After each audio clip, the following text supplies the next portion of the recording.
You are listening to Mark Lack, and this is Retail 101 Online.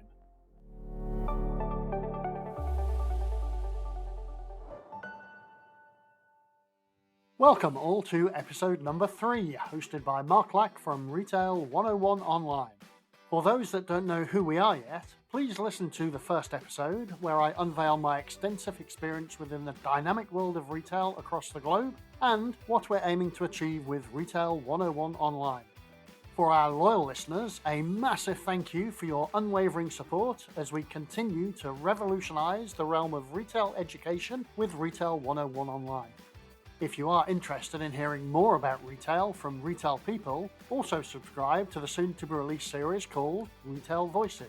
These will be discussions with real people talking about their role in retail, how they got to where they are, and where they want to get to. In this episode, we are going to be talking about the subject of the assortment. The research material was so large when I was putting it together that I've actually had to break it up into 2 parts, but both of them will be released simultaneously.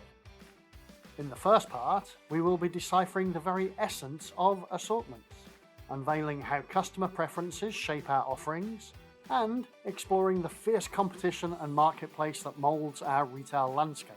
Look out for part 2, as this promises to give you insights into the store concept strategy, unveil an assortment strategy based on category roles that has been crafted from years of hands-on experience, and the journey into sourcing products from suppliers and the marketplace. Of course, any discussion with a supplier involves some kind of negotiations as well, so please look out for a future episode on that subject. For now, let's get into the main theme for this episode, which is defining what an assortment is, how customers are involved, and identifying the competitors that we have.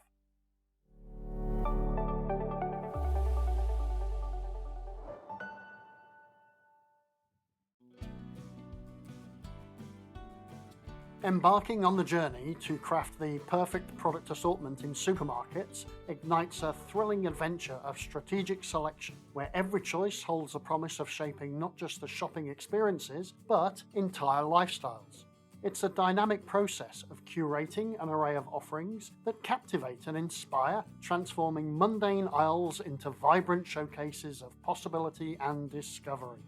First things first, we need to set the stage by properly defining what an assortment truly is.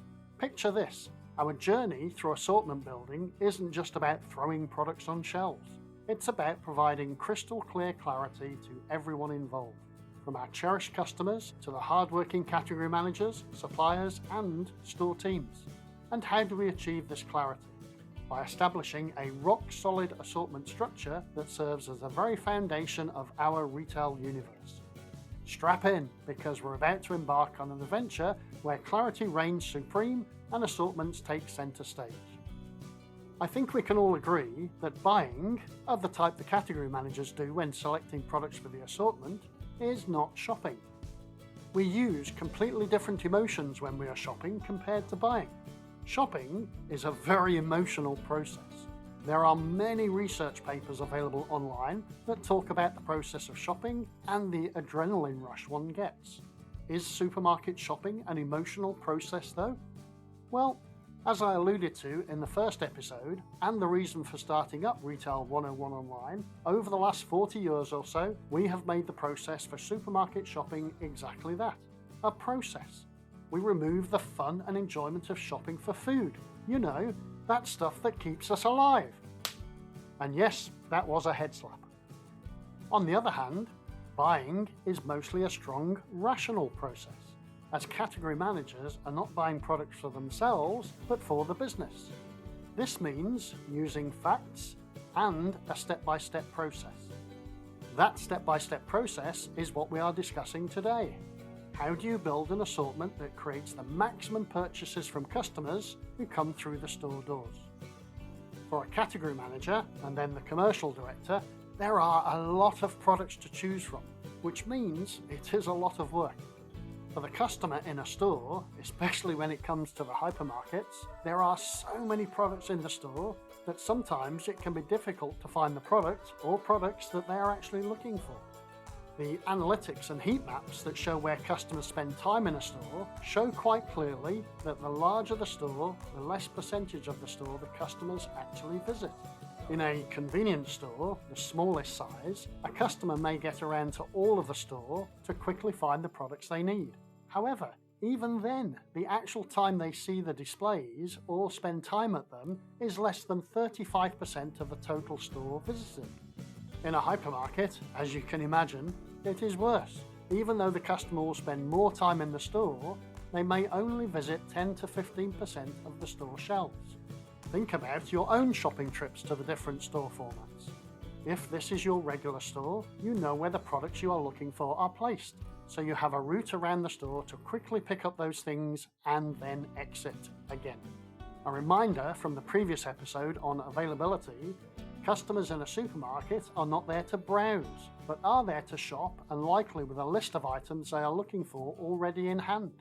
And as we have made it quite boring to shop for these life-sustaining products, yep, that's the second head slap already in this episode, they want to get in and out quickly. To make it worse, the top selling lines, individually, give very little actual volume or value. Just have a look at your own sales numbers and the top selling line as a percentage of overall sales. It's likely to be less than 1%. If the top selling line is giving you less than 1% of sales, imagine what item number 100 or item number 1000 in the ranking is actually giving you as a percentage of total sales. It becomes almost unimaginably low as a percentage when you get to line number 40,000. But don't worry, we are here to help and start the process of defining the assortment. If you were to look at a pure dictionary definition of assortment, the Oxford Dictionary says it is a set of various things put together. When I have set up assortments in the past, the definition I have used is as follows: the right and best assortment that satisfies the customer's needs in line with the company strategy. The important bit to add in here as well is that the range of an assortment also has two different dimensions. Along a horizontal plane, there is the width of the assortment. This tracks how many choices are required to be stocked for a single need. Think of the need being a sharing bottle of water. How many different instances, individual lines, would you need to satisfy your targeted customer's need? Maybe you need 2 A brands, 2 B brands, 1 C brand, or a value offer and then 1 private label. The vertical dimension is then the depth of the assortment. This looks at how many different needs you would want to satisfy. Think of the different needs for water, such as the sharing bottle, the individual bottle, the sports bottle, the family pack, etc. Now, you are starting to build up a picture of the assortment whereby you are satisfying the customer's needs based on the company strategy, targeted customers. We had to do this in the stores that I managed in Dubai. We had the Gendre brand and stores in 2 specific locations. Both were around the same size, less than 1,000 square meters, so were classed as convenience or express stores. Both were based in an apartment-type residential area. However, the customers in those residences were different because the one area had apartments valued at below 1 million dirhams and the second had apartments at over 3 million dirhams. Same store brand, same format, same location style, but different customer expectations. So, we had to build the assortment at the store level for the customers. Sure, the basics were mostly the same. We do all drink water. However, the customers in the second area were more inclined towards premium and A-brand products than the customers in the first area. So therefore we defined the assortment to take that into account on both dimensions of width and depth. This segues us nicely onto how the customers help us to define the assortment.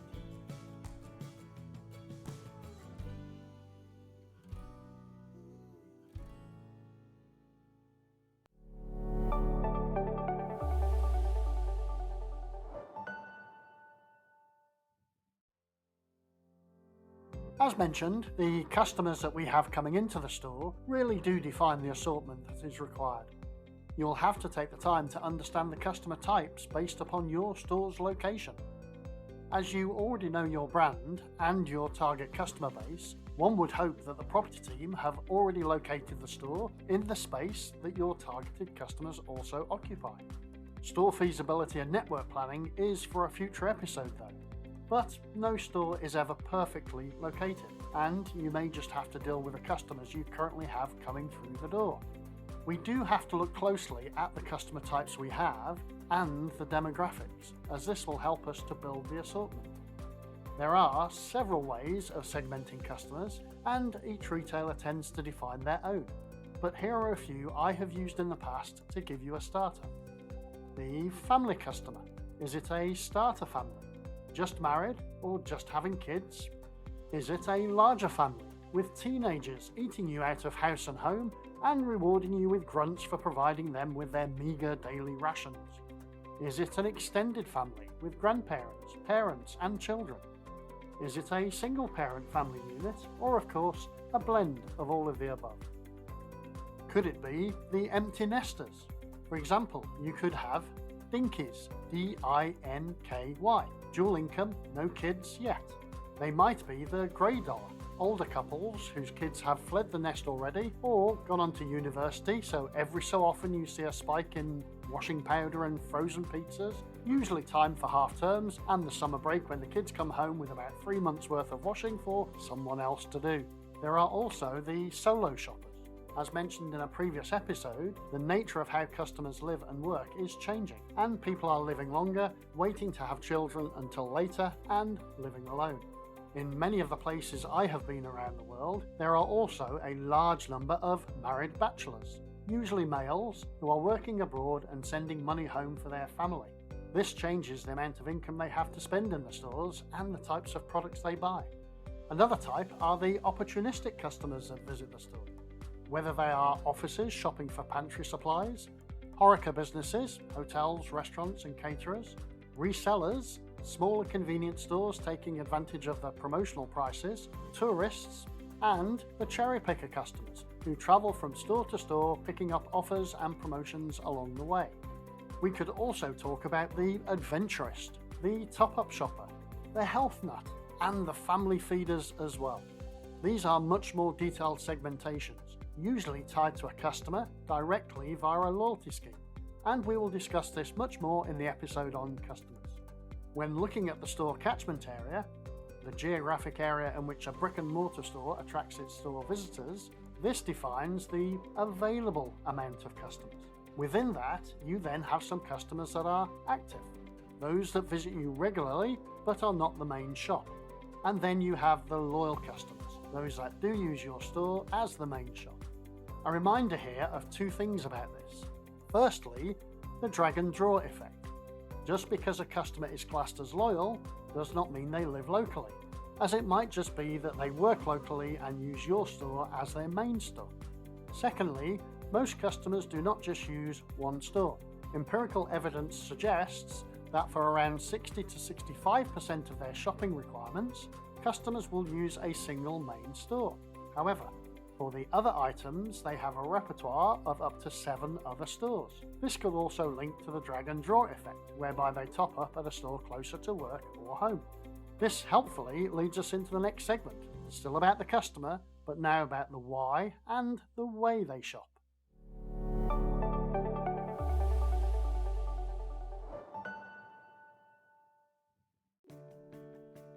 The way and why customers shop is subject to intense research and many, many books. People much more learned than I can delve into the psychology of each individual shopper to tell you what makes them tick.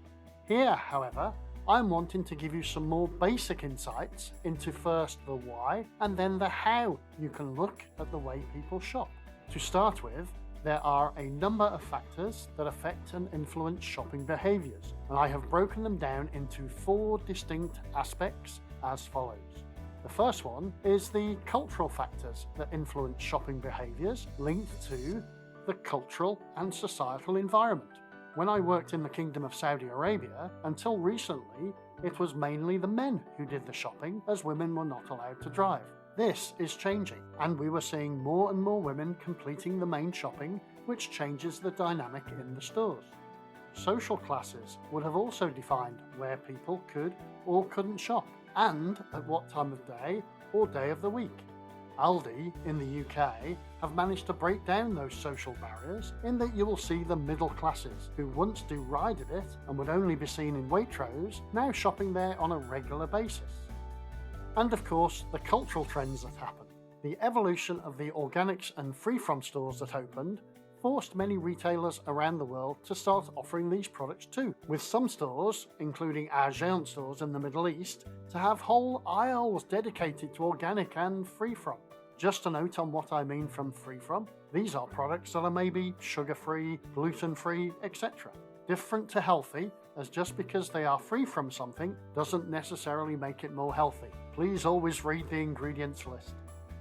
The second element: there are also some social factors that influence a shopping behaviour, such as reference or membership groups. The craze for the prime beverage product was propelled by teenagers. The family unit or group also plays a role in shopping behaviours. Where your parents shop can sometimes define where you shop. We had an issue with this in the business I worked in Jordan, where we found that the young adults didn't want to shop where their parents shopped, as we were seen as the old brand, compared to the brand new Carrefours that were coming into the market. This was something we had to resolve quickly, as our customers were literally going to die on us. As part of the social factors, there is also the role of status. The yellow bag in the UAE and the purple bag in Saudi was definitely a status symbol and showed people exactly where you shopped. The third of the factors is psychological. As said, I will not spend too much time here, as there are many books on the subject. However, the main elements within the psychological factors are motivations, perceptions, leanings, and beliefs and attitudes, which is perhaps the most important one. As we already know, it takes years to build up a reputation, but moments to destroy it. And with social media so integrated into people's lives, you must be prepared to catch any negative beliefs and attitudes coming from your targeted customers very, very quickly. The fourth factor is to do with the individual and is much more personal. Factors such as age and way of life. Having lived in the Middle East and Far East for a long time, in countries where the average age is mostly below 50 and the population is tilted towards a much younger age group, it always amazes me coming back to the UK and seeing so many people who are old. And yes, don't worry, I count myself in there now too. Another personal factor will be the purchasing power and income of the individual and the family unit. This will define their behaviours and what they are able to buy. Lifestyle also plays a large part in a person's shopping behaviours.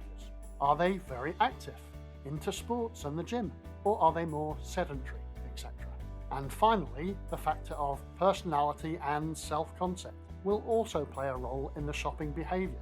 Maybe I am not good enough to shop in Marks and Spencer's or Waitrose. Maybe I am too good to shop at Lidl or Aldi. So, that was some of the whys.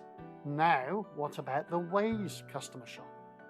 The best way I have found so far to look at this is under the acronym of RFM. This is recency, frequency, and monetary. There is even greater detail on this, but safe to say, let's start with this and move on to much more detail when we get to the customer marketing in a future episode. Recency looks at the information of when the last time a customer shopped at the store. Frequency then looks at how often the customer is shopping. And finally, monetary looks at how much they are spending each time they shop with that store. This data was very effectively used in the Metro Group when I worked with them, but I have used it in all other retailers I have been with since then. It gives you a great picture of what is happening with a customer, and if you monitor it regularly enough, it starts to show you a pattern of how a customer is shopping and when they stop shopping with you. A note of caution here, as you do need some kind of data input such as a loyalty scheme to measure this. However, even before we had introduced a loyalty scheme within the Géant business in the UAE, we managed to pick up some basic customer data by getting the checkout operator to discreetly input some minimal demographic detail about the customer before proceeding to scan the goods. Prior to loyalty schemes, it was difficult to get this information about a customer. But it is important to know it, otherwise, how do you work out what the customer's expectations are? Well, you do it old school, the way I used to do it, and in fact still do it today with my teams. It's quite a simple thing and may seem strange in this connected world, but you actually just have to talk to customers. Of course, this could also be digitalized. By being very proactive, by doing customer interviews, customer panels, visiting competitors and talking to suppliers, and the category managers visiting the stores and talking to the department teams and customers in the department, this will give you a wealth of information. When we started the urban foods business in Dubai with the Géant banner, a few months before any new store opened, we would hold a customer panel and a store walk-around preview to some volunteer customers from the local community. Both operations and commercial team members were there to ask questions and get inputs and answers from customers as to what they were looking for. It certainly put us on the front foot when we opened the new store in their community. Within both the customer and marketing episodes, I will delve a lot more deeply into loyalty schemes and how to use the customer's data. If you cannot wait for that, you can always contact me on the retail101online.com website or LinkedIn or X, and we can arrange a consultation.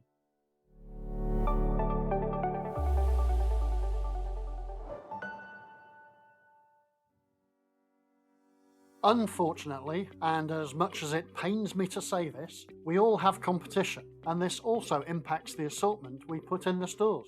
To make it worse, their objective is the same as ours: to sell products to customers, our customers no less, and make a profit. Those slimy, no good for nothing, same product stocking, price matching weasels with the newer store, smarter uniforms and brand new freezers, making my old and leaky ones look bad?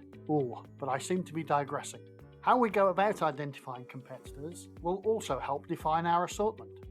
The prevalence of so many competitors now in the retail space, and not just the brick and mortar stores, but also online, makes it so much more difficult. I was in Paris a few years ago looking at the Franprix brand as we were introducing it into the UAE. One of the marketing guys we met put it very succinctly indeed. With the explosion of stores and online, and now even the food delivery companies by bikes, we no longer have to fight for share of wallet, we have to fight for share of stomach. There are many ways to identify the competitors: through visits to them in the catchment area, information from our own suppliers, customer receipts. And yes, I have been known to tour competitors and acquire customer receipts from abandoned trolleys, in my younger days of course. The customer panels I talked about previously can also provide insights into competitors, as well as the human capital department when potential new recruits are being hired. Once the competitors have been identified, you then need to go deeper and start looking at who is your competitor at a department or category level. This could be another mass market retailer or even an individual category store type. Starting up a SWOT is also useful. SWOT, SWOT, strengths, weaknesses, opportunities and threats. And no, not the current trend of SCOT, SCOT, strengths, challenges, opportunities and threats. A SCOT is me. I'm a Scot from Scotland. We're an abbreviation, not an acronym. Oh, I seem to have digressed again, twice in one segment, moving along. To look at strengths and weaknesses, we need to capture the information along the dimensions of, firstly, communication. So how good is their advertising, promotions, price tags, mailing activities, social media channels, etc. The second dimension of service. The types of payments they take, delivery, is it everything under one roof, what is their parking like, their opening hours, their after-sales service, the selling skills and knowledge of the employees, and the welcome of customers into the store. The third one being location and store ambience, the distance from population centres, their layouts, their displays, availability of products. Oh, did someone just say availability? I think I did. That's in episode 2, so go back one space. Number 4, the pricing policy. Promotion price, price positioning per department, share of first price products, selling price for branded and premium, and maybe EDLP, everyday low price items. Number 5, of course, the assortment, the number of categories and the roles that those categories play. What is the offer depth and width? Remember we talked about that earlier. The quality of the products and the way the items are packaged. You could then take all of this information and create a chart to map out the competitors based upon your chosen criteria. For example, plotting competitors on a high versus low price on the vertical axis, and then the low versus high assortment on the horizontal axis. This gives you a visual cue as to where your competitors are, and then you just need to put your own store onto that map and ask the question, are you where you want to be?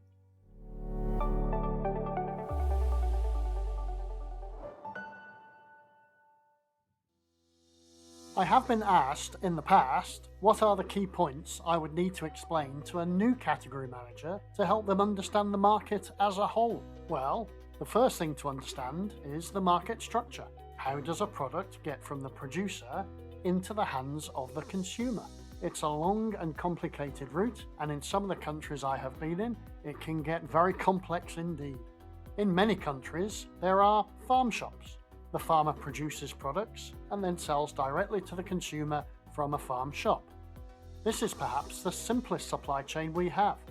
Back in the olden days, before money was invented, and no, not when I was a lad, bartering was used to offload the overproduction of goods from one person to swap for the overproduction of goods from another person. A kind of Middle Ages version of Multicoloured Swap Shop, a mid-1970s UK TV programme where kids would literally swap their toys with someone else at the Swaporama. Nowadays, we have very complex supply chains in place that manages and moves products around the world at startling speeds. Harvests, or fish caught in one part of the world in the morning, can be on a dinner plate in another part of the world the very same evening. And we have supply chain directors and specialists showing us fascinating PowerPoint presentations with trucks and warehouses and manufacturing plants and, well, anything else it seems that they can fit on the slide. The only thing I have seen more complex than a supply chain slide is the tech stack slide from IT, or the human capital slide showing why we didn't earn any bonus this year. Is that the third head slap this episode? To make it simple, the first thing to understand then is where is the product produced? You need to understand this so that you can then understand where the product starts its life on its journey to the consumer. You need to understand the market size for that product type, the origins of the product, the quality level of production, any seasonal implications for the product, and the logistics facilities of the producer. For example, do they sell direct to the retailer, direct to the consumer, or do they only work through distributors, wholesalers, or resellers? Once you know they only go through the wholesaler or distributor, you then need to understand the logistical flow of products from the producer to the distributor. You also need to have an understanding of that distributor's size, their market share, are they the sole distributor, and what other producers' products this distributor markets as well.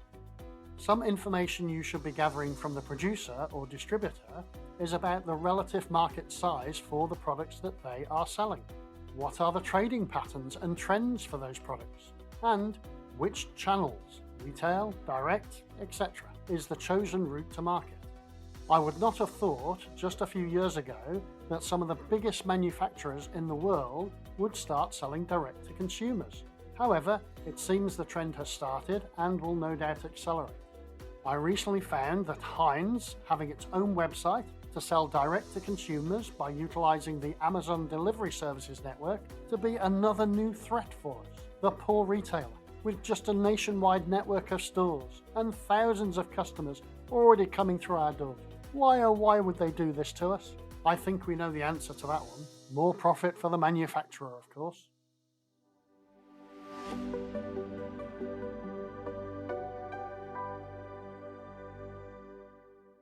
In conclusion, for part 1 of the assortment building episode, and of course to maintain my effort at keeping retail as simple as possible and discussing things in threes, in this episode we have looked at, firstly, the assortment definition, the right and best assortment that satisfies customers' needs in line with the company strategy. Secondly, how customers play a huge part in determining the assortment, including where they come from, the reasons for why they shop, and how they shop based on the 4 main influencing factors and RFM. Number 3, the impact of competitors and their absolute outrageousness for staying in business and stealing our customers, and then the marketplace as a whole. So the goal now, of course, is to start building the assortment strategy. So in part 2, we will examine, firstly, the key concepts of store banners and formats. Secondly, we will learn how to designate specific roles to categories and the differences in the major departmental strategies for the food, fresh and non-food areas. And thirdly, how you can go about sourcing products and choosing the suppliers. Thank you so much for listening, and as usual, if you have any comments or queries, you can find me on LinkedIn, X, or send a message via the retail101online.com website. Take the time to subscribe and ring that bell as well, wherever you listen to your podcasts, so that you are made aware of when the next episode is released.